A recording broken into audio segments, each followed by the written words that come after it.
پختگی کے ساتھ اگر ہم کام کرتے رہیں گے اور ہم اپنی زبان کو طریقے سے استعمال کریں گے.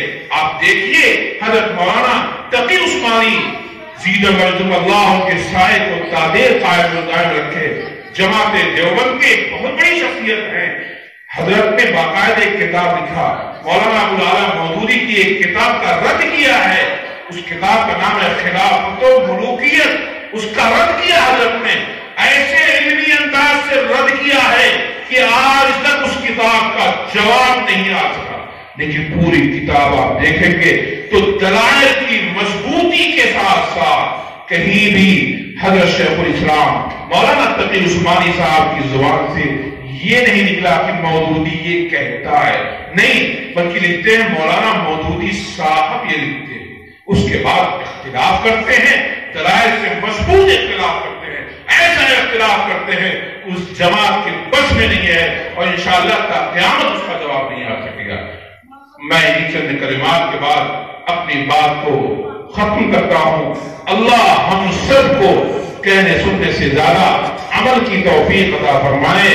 بہت ہی قیمتی رسائل کو تیار کیا ہے ہمارے صدر محترم اور دیگر حضرات نے. ہم جانے سے پہلے ان رسائلوں کو رسائل کو لے کر کے جائیں اور انشاءاللہ یہ رسائل ہماری بہت زیادہ رہنمائی کریں گے. وآخر دعوانا الحمدللہ رب العالمین.